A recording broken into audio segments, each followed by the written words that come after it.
Azaroaren 23tik abenduaren 3 bitartean Euskaraldia 11 egun euskaraz ekimena egingo dugu Euskal Herri osoan. Euskaraldia ariketa soziala izango da.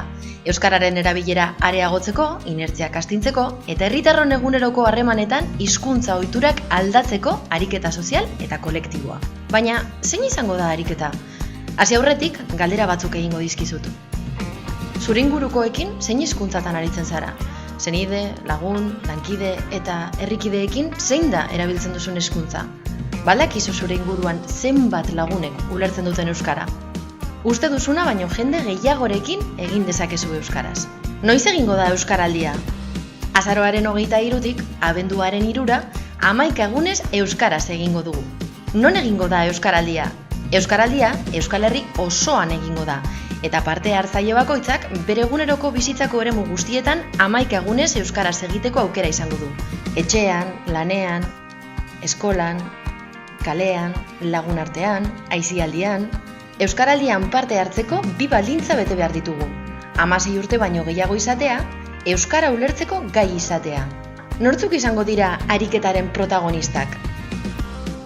Ahobizi eta belarri prest. Ni ahobizi izanen naiz. 11 egunetan euskara ulertzen duten guztiei euskaraz eginen diet, edo non eta edo noiz. Ahobizi edo belarri prest ikurra daramaten guztiekin euskaraz arituko naiz. Ikurrik eramaten ez badute ere euskara ulertzen duten guztiekin euskaraz eginen dut. Batzuetan ez dut jakingo parean dudanak euskara ulertzen duen. Ezagutzen ez ditudan guztiei ere euskaraz eginen diet lehen hitza. Gerta daiteke solaskideak euskaraz zein erdaraz erantzutea. Berdin dio, ulertzen baldin badu euskaraz eginen diot. 11 egunetan ahobizi ikurra eramango dut gainean. Ni belarri prest izango naiz. 11 egunetan nirekin euskaraz hitz egitera gonbidatuko ditut mintzakideak. Elkarrizketaren edo egoeraren arabera, nik euskaraz edo erderaz erantzungo dut, baina niri beti euskaraz hitz egiteko eskatuko diet ingurukoei. Euskaraz ulertzen dut eta. Nik ere 11 egunetan belarri prest ikurra eramango dut soinean. Orduan, ahobizi edo belarri prest izatea ez dago hizkuntza gaitasunari lotuta. Ez, euskaraz ondo moldatzen den herritarra belarri prest izan daiteke. Eta aldiz, euskaraz ondo moldatzeko bidean dagoenak ahobizi izatea erabaki dezake. Ariketa da gakoa.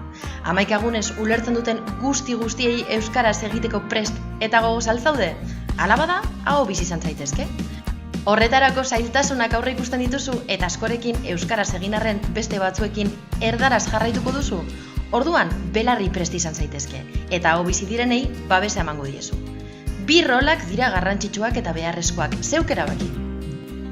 Izen ematea, irailaren 20tik aurrera euskaraldia.eus atarian edo herriko euskaraldia batzordearen bidez. Euskaraldia 11 egun euskaraz.